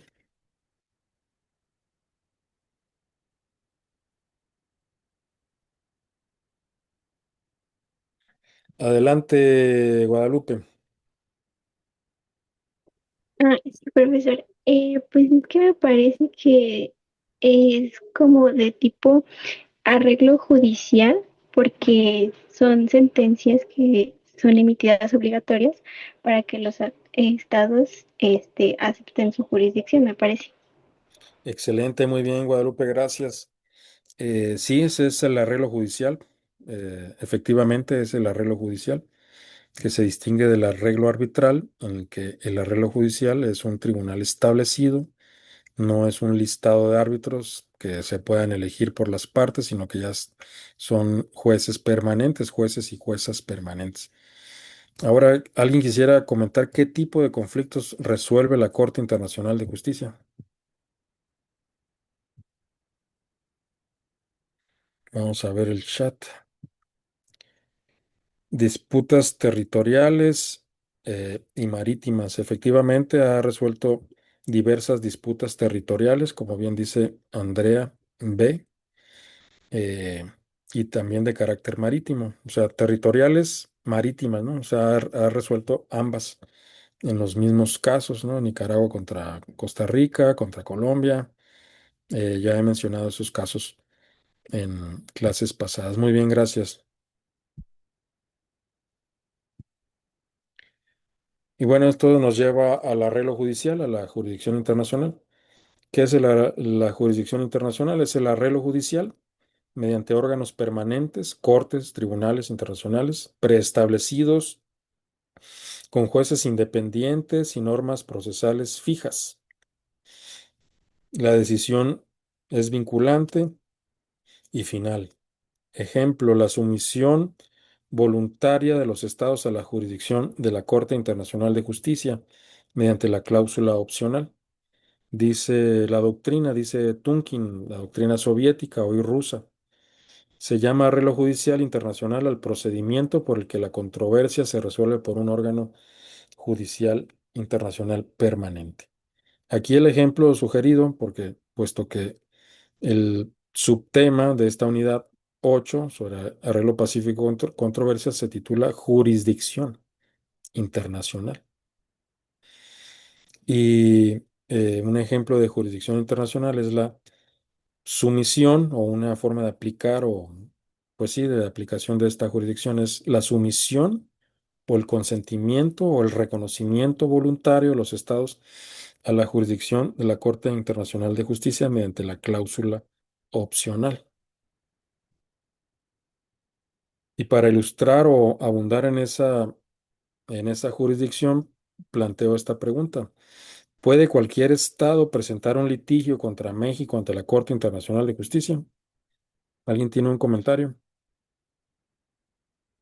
¿Puede cualquier estado o sea, presentar un recurso contra México ante la Corte Internacional de Justicia o no? O sea, puede ser demandado México, dicho en términos muy simplistas y llanos, ante la Corte Internacional de Justicia. Yo creo que sí, sí puede. Solo está condicionado que este estado que demande a México también forme parte del tratado que da vida a esta corte, ¿no? Muy bien, Nahum. Sí, o sea, bueno, en principio sí, eh, pero, como bien dices, pues para otro estado que también sea parte de la Corte Internacional de Justicia. El tema es que al ser miembro de la ONU, ipso facto eres miembro de la Corte Internacional de Justicia, porque la Carta de la ONU está conformado por dos textos, por dos tratados, la Carta de la ONU propiamente y el Estatuto de la Corte Internacional de Justicia. Entonces tiene sus matices, eh, o mejor dicho, tal vez la respuesta a esta pregunta sería depende, ¿no? Pero tú lo aludes bien, Nahum, lo aludes bien, lo sugieres bien al eh, sugerir lo que voy a explicar en las láminas subsiguientes, es decir, que tiene que ser parte del Estatuto de la Corte Internacional de Justicia, efectivamente, pero además, adelante, Daniela. Bueno, como dice, o sea, no, sí lo puede como demandar, pero no cualquiera, porque México tiene como que dar como su aprobación con, y depende con qué país, si firmaron un tratado donde aceptan que los conflictos se resuelvan con la Corte Internacional de Justicia. Ok, tiene que dar su aprobación, es decir, puede ser, gracias, Daniela, puede ser que se requiera un convenio especial, que es la práctica que sigue Estados Unidos de América. Es decir, un convenio especial significa que acepta la jurisdicción de la Corte Internacional de Justicia para cada caso. Ya vimos un ejemplo, la Convención para prevenir y sancionar el delito internacional de genocidio, en el artículo 9, confiere facultad a la Corte Internacional de Justicia para dirimir controversias sobre la aplicación de ese tratado, que tiene por objeto, pues, prevenir el genocidio y de existir genocidio, sancionarlo. Mm, los Estados Unidos, al adoptar ese tratado, reservó el artículo 9, estableciendo que sí acepto la jurisdicción de la Corte Internacional de Justicia para cada caso concreto. Es decir, se requiere una autorización mm, para cada caso. Si yo puedo, yo, Estados Unidos de América, puedo decidir en cada caso si acepto o no acepto la jurisdicción de la Corte. Esa es por convenio especial.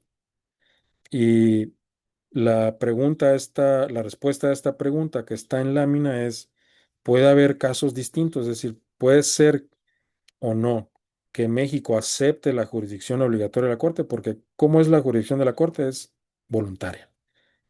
Y a esa voluntariedad no ha renunciado Estados Unidos. Estados Unidos dice, yo me someto o no me someto. La tendencia de Estados Unidos es a no someterse.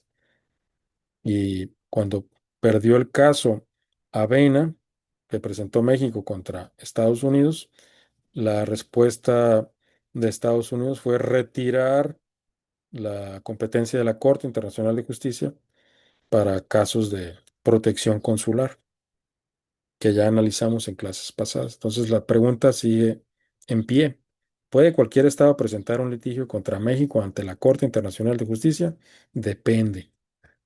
¿De qué depende? Esta lámina muestra los estados que han admitido, que han reconocido la jurisdicción obligatoria de la Corte Internacional de Justicia.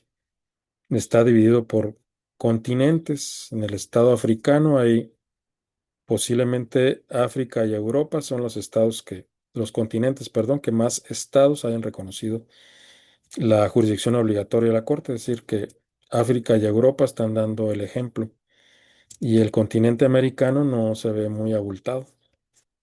A ver, veamos del continente americano. Canadá, que yo lo subrayé en la lámina, la admitió en el 2023. Costa Rica, Dominica, Haití, Honduras, México desde el año 1947, Nicaragua, Panamá. Fíjense que Panamá, por eso subrayé el año, desde 1921. ¿Cómo se explica que la Corte Internacional de Justicia haya nacido en el 45 y Panamá haya aceptado la jurisdicción obligatoria de la Corte desde 1921? ¿Cómo se explica? Pues porque Panamá, eh, reconoció la jurisdicción obligatoria de la Corte Permanente de Justicia Internacional. Así se explica, ese es el motivo. Y ese reconocimiento no fue retirado, entonces se mantiene hasta la fecha. Un aplauso para Panamá, que desde 1921 ha reconocido la jurisdicción obligatoria de la Corte. Paraguay, República Dominicana, también Dominicana desde 1924, la misma explicación que para el caso de Panamá. Surinam y Uruguay también, y al igual que Panamá y Dominicana. Es decir, desde la Corte Permanente de Justicia Internacional, tanto Panamá, República Dominicana como Uruguay reconocieron la jurisdicción obligatoria de la Corte Permanente de Justicia Internacional. En el caso de Asia, subrayé a Irán, puesto que pues, hay un conflicto, ¿no? Que todos conocemos, mejor dicho, una guerra contra Irán, una guerra de Israel y Estados Unidos contra Irán. Y es curioso que Irán reconoció la jurisdicción obligatoria de la Corte recientemente, el año 2023. Japón también la reconoció, Pakistán la subrayé también, que está ejerciendo buenos oficios para que Irán y Estados Unidos entren en negociaciones. De parte de Europa, Alemania en el año pasado se tardó un poco. Austria, Bélgica, Bulgaria, Dinamarca, Eslovaquia, España, Estonia, Finlandia, Georgia, Grecia, Hungría, Irlanda, Islandia en este año 2026, yo creo que es la última. Italia, Letonia, Liechtenstein, Lituania, Luxemburgo, fíjense también desde 1930, es decir, desde la Corte Permanente de Justicia Internacional. Malta, Noruega, Países Bajos, Polonia, Portugal, Reino Unido, Rumania, Suecia y Suiza. Y por Oceanía, Australia, Islas Marshall y Nueva Zelanda. Luego entonces, como México está en esta lámina, todos los estados que están ahí, bajo el principio de reciprocidad, pueden eh, demandar a México ante la Corte Internacional de Justicia. Esta lámina es interesante también porque para estos estados, que no son pocos, para estos estados existe mm, una Corte Internacional de Justicia que reconocen su jurisdicción obligatoria. Mm, pues podría decirse que habría que hacer el cálculo, no lo hice, pero bueno, es una- un fragmento de la totalidad de los Estados miembros de la Corte Internacional de Justicia admiten como obligatoria su jurisdicción. Podría decirse entonces que eh, pues hay una Corte Penal Internacional con jurisdicción obligatoria para estos estados. Si México aceptó la jurisdicción obligatoria de la Corte Internacional de Justicia, ¿significa que cualquier estado puede presentar un litigio contra México ante dicha corte? Bueno, ya respondimos a esa pregunta. No, no cualquier estado, solo aquellos que hayan admitido la jurisdicción obligatoria de la corte. Vamos a ver cómo admitió esta jurisdicción obligatoria de la corte, cómo México admitió esa jurisdicción obligatoria.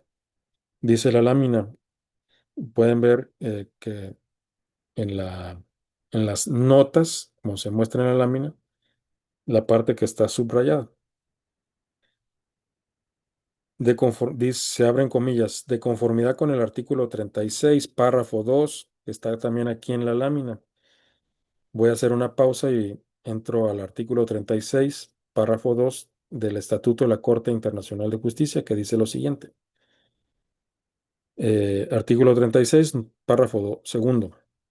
Los estados parte en el presente estatuto podrán declarar en cualquier momento que reconocen como obligatoria ipso facto y sin convenio especial respecto a cualquier otro estado que acepte la misma obligación, la jurisdicción de la Corte en todas las controversias de orden jurídico que versen sobre, y aquí se responde a otra de las preguntas de las láminas anteriores, sobre qué puede resolver la Corte Internacional de Justicia. Inciso A, la interpretación de un tratado. Y pues como hay miles y miles de tratados, pues pues tiene una amplia facultad. Inciso B, cualquier cuestión de derecho internacional, pues es amplísimo, ¿no? Cualquier cuestión de derecho internacional. ¿Cuál cuestión no es una cuestión de derecho internacional? Inciso C, la existencia de todo hecho que, si fuera establecido, constituiría violación de una obligación internacional. Esto nos remite a que a la unidad sobre responsabilidad internacional que ya analizamos. Es decir, tiene facultades para declarar responsables a los estados internacionalmente. Y párrafo tercero. La declaración a que se refiere este artículo podrá hacerse incondicionalmente o bajo condición de reciprocidad por parte de varios o de determinados estados o por determinado tiempo. Vamos a ver qué dice el reconocimiento de México de la jurisdicción obligatoria de la Corte.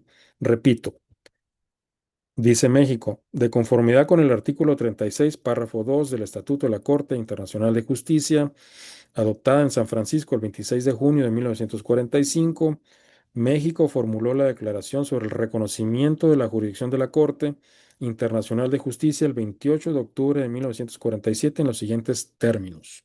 Se abren comillas. Para cualquier controversia de orden jurídico que pudiera suscitarse en lo futuro entre los Estados Unidos mexicanos y algún otro país, por hechos posteriores a la presente declaración, el Gobierno de México reconoce como obligatoria ipso facto y sin necesidad de convenio especial la jurisdicción de la Corte Internacional de Justicia de conformidad con el artículo 36, párrafo segundo del estatuto de la misma, respecto a cualquier otro Estado que acepte igual obligación, es decir, a base de estricta reciprocidad. Esta declaración que no es aplicable a cualquiera, que no es aplicable, perdón, a aquellas controversias emanadas de asunto que, en opinión del Gobierno de México, sean de la jurisdicción interna de los Estados Unidos mexicanos, surtirá sus efectos por un periodo de 5 años, a partir del 1 de marzo de 1947, y de allí en adelante continuará en vigor hasta 6 meses después de la fecha en que el Gobierno de México notifica que la ha derogado, se cierran comillas.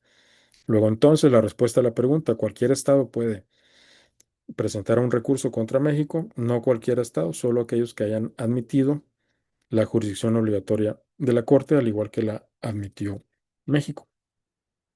Y además se debe reunir otro requisito, tiene que ser un asunto que no sea un asunto doméstico mexicano. Por eso yo planteé en la clase pasada un ejemplo hipotético, ¿qué pasa si Guatemala, bueno, Guatemala no está eh, Guatemala no ha reconocido la jurisdicción obligatoria de la Corte? ¿Qué pasaría si Guatemala presenta un recurso ante la Corte Internacional de Justicia reclamando la soberanía sobre Chiapas? Pues no sería competente la Corte Internacional de Justicia por dos razones. Primero, Guatemala no admitió la jurisdicción obligatoria de la Corte, luego entonces no habría reciprocidad. Y en segundo lugar, Chiapas es parte de territorio mexicano, es un asunto que México considera de carácter doméstico, una- un asunto de la jurisdicción interna del Estado mexicano. Luego entonces, para que un recurso contra México prospere, primero debemos saber si ese Estado ha reconocido la jurisdicción obligatoria de la Corte y en segundo lugar, si no es un asunto de carácter interno mexicano. Vamos a ver si está Ecuador. Ecuador no está y Ecuador presentó un recurso ante la Corte Internacional de Justicia eh, contra México. Es una especie de contrademanda a la demanda de México contra Ecuador ante la Corte Internacional de Justicia. Ecuador está reclamando que México violó las convenciones sobre el asilo porque no se puede dar asilo a un delincuente. Y como Ecuador considera delincuente al vicepresidente, cuyo nombre no recuerdo, Jorge Glass, ya me acordé, Jorge Glass, el ex vicepresidente de Ecuador, Jorge Glass, que fue vicepresidente con Rafael Correa, si mal no recuerdo, o en el gobierno de Lenín Moreno. Ahora no recuerdo los detalles, pero es parte del correísmo, es decir, de la izquierda ecuatoriana que perdió vía traición de Lenín Moreno, porque Rafael Correa apoyó a Lenín Moreno para que llegase, lo sucediera a Rafael Correa y vía traición abandonó el movimiento y se pasó a la derecha. Pero buenos detalles del gobierno ecuatoriano. Ecuador no ha admitido la jurisdicción obligatoria de la Corte, entonces habría que ver qué resuelve la Corte Internacional de Justicia al analizar la competencia para decidir sobre la contrademanda de Ecuador contra México. Ahora, si México aceptó la jurisdicción obligatoria de la Corte Internacional de Justicia, ¿significa que cualquier estado puede presentar un litigio contra dicha corte? Ante dicha corte, ya respondí esa pregunta con esta lámina. ¿Qué tipo de fallos emite la Corte Internacional de Justicia? ¿Qué tipo de conflictos resuelve? Puede ordenar a Estados Unidos a cesar la agresión a Nicaragua y al pago de daños y perjuicios. Sí, sí puede. De hecho, ese es el caso de las actividades militares y paramilitares en y contra Nicaragua, resuelto por la Corte Internacional de Justicia en 1986. Declaró responsable a Estados Unidos internacionalmente y ordenó el pago de una indemnización, pago de los daños y perjuicios a Nicaragua. La Corte Internacional de Justicia es el órgano judicial principal de la ONU, posee competencias contenciosas, es decir, resuelve litigios entre estados, y también una competencia consultiva, responde a preguntas que le realiza órganos facultados para ello, entre ellos el Consejo de Seguridad y la Asamblea General de la ONU. Los fallos de la Corte son obligatorios para las partes, no obstante, las sentencias de la Corte y las opiniones de la Corte integran como fuente de derecho internacional una fuente secundaria o auxiliar de las fuentes primarias, que son los tratados, la costumbre y los principios generales del derecho. Es decir, que sea una fuente auxiliar no significa que no desarrolle principios de derecho internacional, que no desarrolle eh, derecho internacional, es decir, sí es una fuente de derecho internacional. Espero no confundirlos porque al mismo tiempo que una sentencia de la Corte es obligatoria para las partes, también es una fuente de derecho internacional. Puede arrestarse un buque de guerra y para ello esa pregunta es para mostrar que existe también el Tribunal Internacional del Derecho del Mar. Es un órgano judicial especializado en el mar, creado por la CONVEMAR de 1982, la Convención de la ONU del Derecho del Mar, para resolver disputas relativas a la interpretación o aplicación de dicha convención. Y hay un caso resuelto por este tribunal, el caso del buque Ara Libertad entre Argentina y Ghana, resuelto en 2012, que estableció lo siguiente según Muñoz de Cote Otero. Se abren comillas, los estados al ratificar la CONVEMAR pueden presentar una declaración escrita donde aceptan la jurisdicción del Tribunal Internacional para el Derecho del Mar. Bueno, no es el caso en sí, pero tiene una disposición similar el Tribunal del Mar a la disposición de la Corte Internacional de Justicia, es decir, se puede aceptar la jurisdicción de este tribunal especializado en Derecho del Mar. Este es el caso que resume el caso de la fragata Ara Libertad Argentina contra Ghana y que estableció, ahora sí, dice Muñoz de Cote Otero, se abren comillas, en la controversia de la fragata Ara de la Libertad entre Argentina y Ghana se resolvió sobre el arresto de un barco de guerra a pesar de la inmunidad soberana de la que gozaba, se cierran comillas, y eh, se estableció que los buques de guerra son beneficiarios de inmunidad, salvo casos particulares. El Estado de pabellón será responsable internacionalmente por la pérdida o daño sufrido por el Estado ribereño. Los buques de guerra están exentos de la jurisdicción de otros estados. Es decir, que ganó Argentina y perdió Ghana. Orden sobre medidas provisionales emitida por el Tribunal Internacional para la Ley del Mar en el caso de la fragata Ara de la Libertad. Eh, y bueno, en fin, o sea, no se puede, no se puede, pues la respuesta a la pregunta de la lámina es que no se puede. La Asamblea General de la ONU puede recomendar arreglo pacífico, sí puede recomendar el arreglo pacífico, y así lo hizo en otro caso en que está involucrado Argentina. En una resolución del año de 1965 recomendó a Argentina y el Reino Unido negociar sobre las Islas Malvinas. Aunque la Asamblea General es un órgano político, tiene facultades para recomendar medidas para el arreglo pacífico de cualquier situación que perjudique el bienestar general.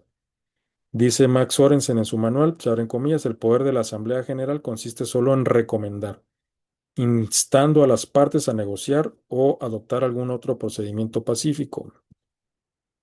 No voy a abundar en esta lámina, les voy a pedir que la lean con detenimiento en otro momento, pero es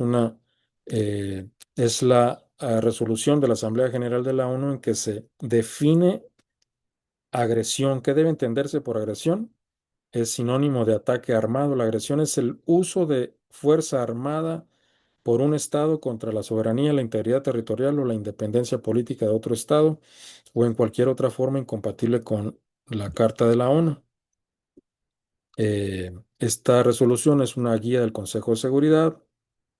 Este, incluye la invasión, el ataque, el bombardeo, el bloqueo de puertos o costas. Aquí notes el bloqueo, el ataque contra fuerzas armadas, el uso de fuerzas en territorio ajeno fuera del acuerdo, permitir el uso del territorio propio para agredir a terceros y el envío de bandas armadas o mercenarios. Es decir, aquí se responden muchas de las preguntas de lo que está ocurriendo en la guerra de Estados Unidos e Israel en contra de Irán.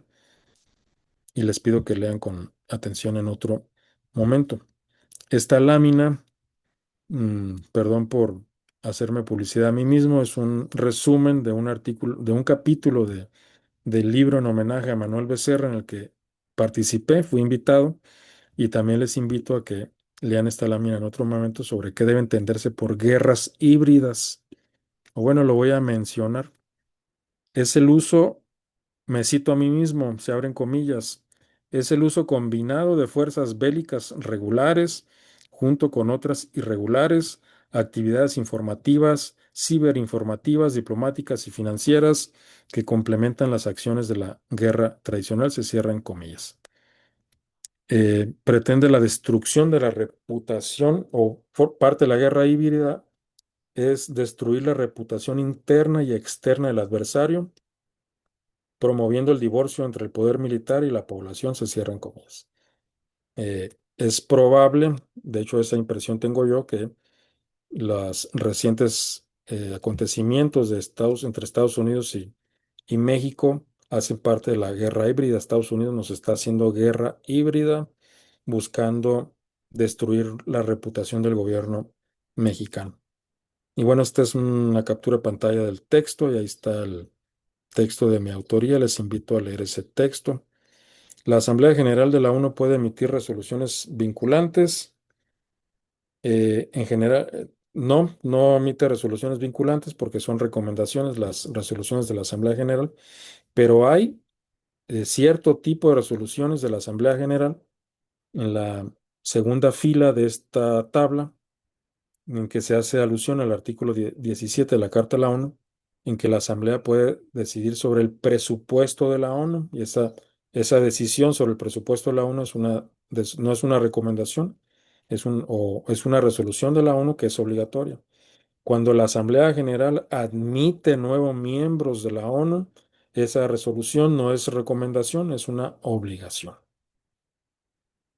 Y en la misma lámina, la leen con detenimiento en otro momento, el artículo 103 le confiere jerarquía superior a la Carta de la ONU. Y esta lámina es una recapitulación de toda la unidad. La solución pacífica de controversia se divide en medios políticos o diplomáticos y el arreglo arbitral y judicial. En los medios políticos está la negociación, los buenos oficios, la mediación, la investigación y la conciliación. Tratados que aluden a estos medios es la Carta de la ONU, la Convención de la Haya, que ya mencioné, que creó la Corte Permanente de Arbitraje, y el Pacto de Bogotá, que no lo había mencionado, pero tenemos un pacto regional sobre solución pacífica de controversias. Y el arreglo arbitral y judicial, que los tratados que aluden a ellos es el Estatuto de la Corte Internacional de Justicia, la Convención de Viena sobre el Derecho de los Tratados, que también contempla la posibilidad del arbitraje en caso de disputas en torno a normas de ius cogens. Les invito a leer el artículo 36 de ese tratado. Y la Convención de la ONU sobre el Derecho del Mar también contempla medios de solución, arreglo arbitral, arreglo judicial, así como medios políticos.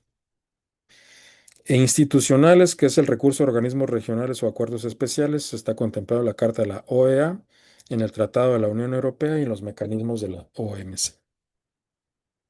Y con esto damos por terminada la unidad número 8 y aquí vamos a dar por terminada la grabación.